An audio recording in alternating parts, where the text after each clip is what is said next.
Hello and welcome to our session on the Arnolds Bay Project. I'm Christopher Sabick. I'm the Director of Research and Archaeology at the Lake Champlain Maritime Museum.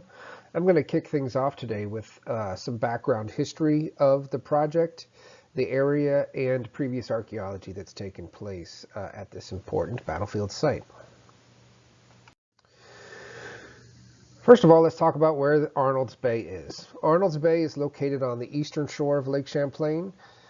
In the state of Vermont. It's in Addison County, and it's in the town of Panton. You can see it here with the red pin and a little closer in. It is about 2 miles south of where the Lake Champlain Maritime Museum is located, and it's a small, shallow bay on the eastern shore of Lake Champlain. Today, the Arnolds Bay is a beautiful site. It's a relatively small bay. It's about 300 yards wide at its entrance, and it's about 400 yards deep. Right at the mouth of the bay, it's about 15 feet in depth, and it gradually decreases up onto the shoreline, with the majority of the bay being less than 10 feet deep.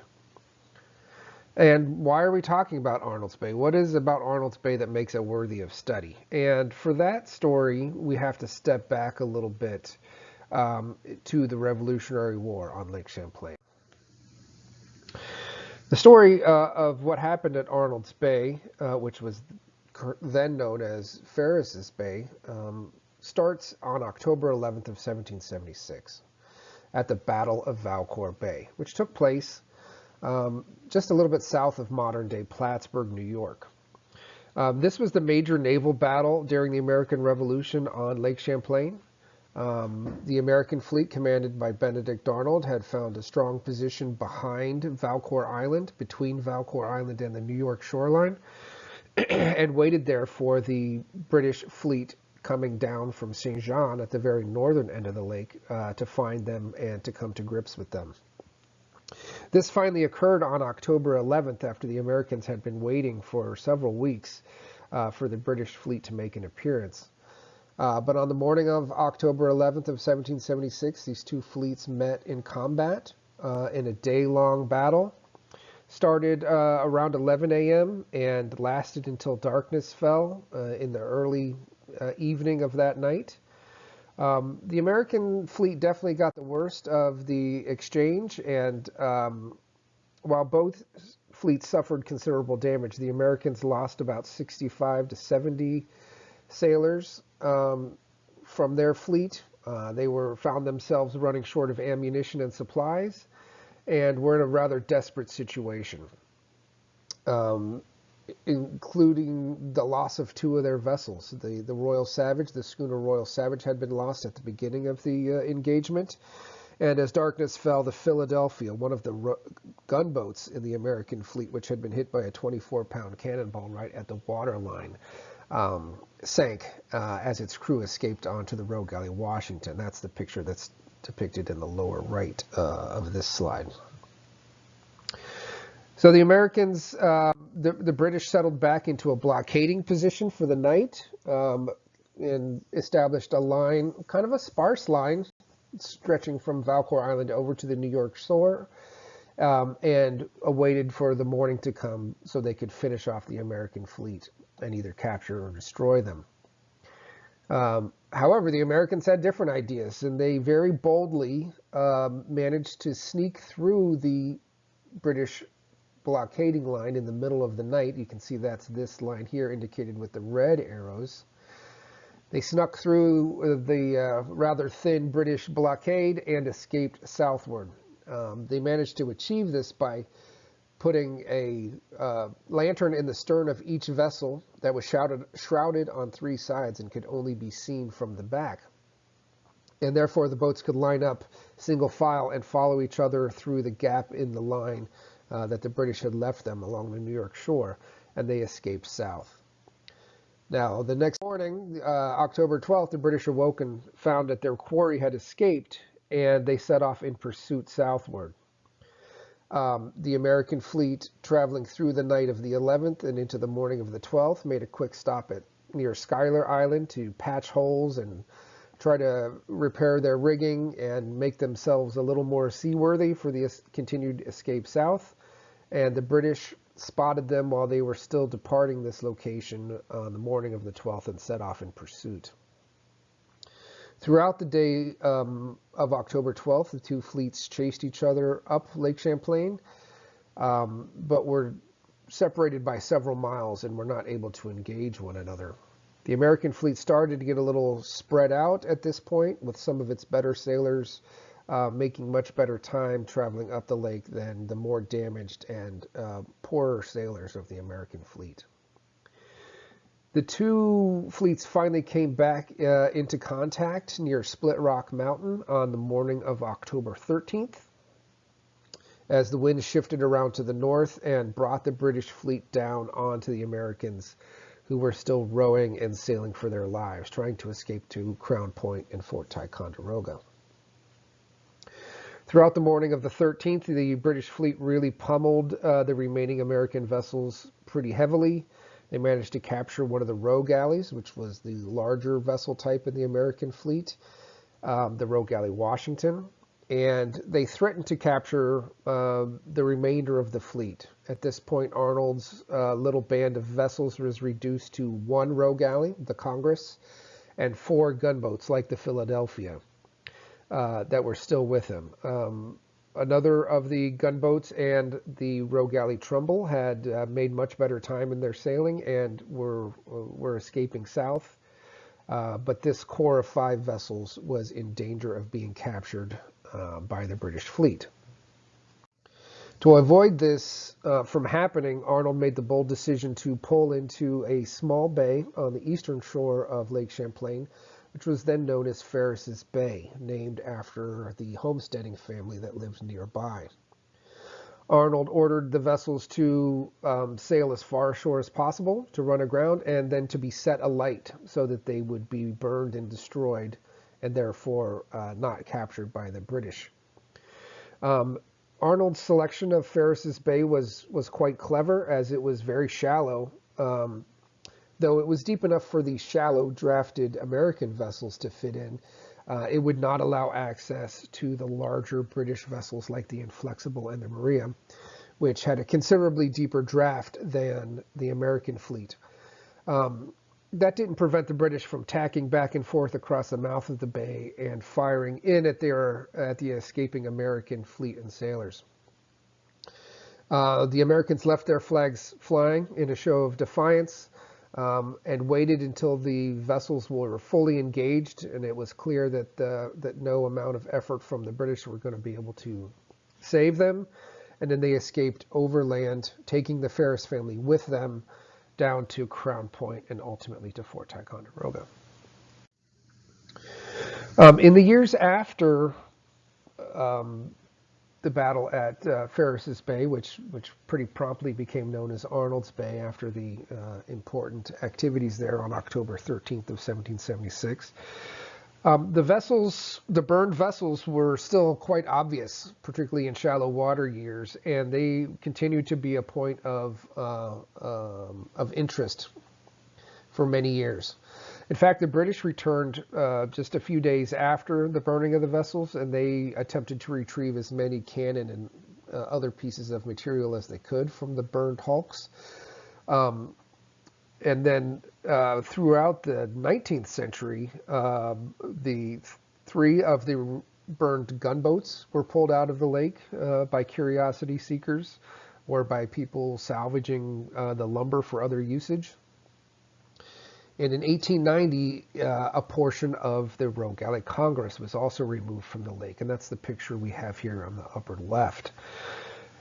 The family that ran the local ferry that operated out of what was then known as Arnold's Bay latched on to one of the large timbers at the stern of the Congress and pulled off about a 30-foot section of the stern, which you can see here includes the keels, a big piece of stern deadwood, and several floors that were attached to it with long iron bolts. Unfortunately, the gunboats that were recovered from the lake were lost to history. They rotted away and were gone. And in fact, the majority of this portion of the stern of the Congress was also lost over time. But people continued to explore and examine what was left there in the lake. On the lower right here, we have a picture of a small 4-pound cannon that was found at the mouth of the bay by amateur diver in the 1930s named Paul Billhuber, who was using a homemade diving helmet and walking along the bottom of the mouth of Arnolds Bay when he came across this cannon and recovered it, and is now on display at the Maritime Museum. Additionally, in the 1950s, Lorenzo Haglund, the same gentleman who had earlier recovered the remains of the gunboat Philadelphia from Valcour Bay, brought his crew and equipment to Arnolds Bay, where he recovered the last remaining gunboat wreck in Arnolds Bay in 1952. This had a very sad ending, unfortunately. Even though it was recovered well into the 20th century, this vessel was taken over to the New York side of the lake and put on display or put on dry land near the mouth of Ausable Chasm, where Haglund had hoped to start a maritime museum at some point in the future. Sadly, this never came about, and the vessel slowly rotted away until it was bulldozed to make room for a campground, which now resides at this location. In the 1960s, some divers came and excavated the interior of the forward half of the Congress that still remained in Arnolds Bay. They removed a large amount of ballast from inside the structure and recovered many of the artifacts from inside the hull. Luckily, many of those have been turned over to Navy control and are now curated at the Lake Champlain Maritime Museum, and we're very happy to have that pretty comprehensive collection of artifacts recovered from the Congress. In the 1980s, the bay once again became an area of interest for archaeologists in the area. There was an excavation at the Ferris Homestead site, which is indicated on the upper left photo here with the black arrow. The Ferris Homestead site was found just at the mouth of a small creek that enters Arnolds Bay, but it was right on the bluff that led down to the lake, and that bluff was receding, and this homestead site was eroding into the lake, and it was decided to conduct a documentation of the remains of the homestead and excavate what could be found there before it all disappeared into the lake. Just before this, in 1984, 1985, there was also an in-water survey of Arnolds Bay in which they located a lot of scattered timbers that may or may not have been associated with the wrecks in the lake, and they also relocated the remains of the forward half of the Congress. Did a minor amount of excavation just to verify what they had found, but otherwise left the remains untouched. In more recent years, in 2001, a team from the Lake Champlain Maritime Museum spent some time in Arnolds Bay, again doing some diver survey of the lake bottom and noting many of these scattered timbers and other debris on the bottom of the lake. And they also relocated and did a basic site map of the Congress remains, or at least what was exposed of them, which is just a few scattered timbers. Doesn't look like much, but on the left here you can see a plank that is attached to other structures sticking up out of the mud. And we'll see this one again here in a minute. So that brings us up to the current Arnolds Bay Project. We are quite interested now in getting a better understanding of the events of October 13th, 1776 on a holistic scale. We want to have a better understanding of what remains are still in the water, as well as what might be found in the transitional zone along the shoreline and in the surrounding farm fields and down near the Ferris Homestead site, which you can see indicated here on this aerial view of the bay. This project, which is funded by the American Battlefield Protection Program Preservation conservation planning grant, is involving both in-water remote sensing survey and metal detecting, as well as metal detecting survey on land and in the farm fields around it. In water, we relocated the hull remains of the forward half of the Roe Galley Congress, and we're able to verify that this is some vessel structure rather than just random pieces of wood on the bottom, as you can see in this upper left still from a photogrammetry model of some of the exposed remains. And in fact, that hull plank that sticks out to the right there is the same one that showed up in that photograph from 2001.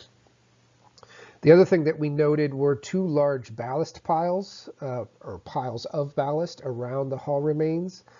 The one that's shown in the photograph here is off the stern end of the vessel and may have been deposited here when the stern section was broken off of the rest of the remains of the Congress in 1890 and pulled out of the lake. There was also a sizable pile of ballast off what is presumably the port side of the forward section of Congress. So we're kind of using the hull remains of Congress as our center point to start our continued examination of Arnolds Bay, which my colleagues are going to go into in much greater detail in the following presentations. We are hoping to search the in-water section and hopefully identify the sinking locations of other vessels through their artifact remains on the bottom of the lake. Again, we are interested in examining the transitional zone or shoreline area to determine what that can tell us about the movement of men and material through this area.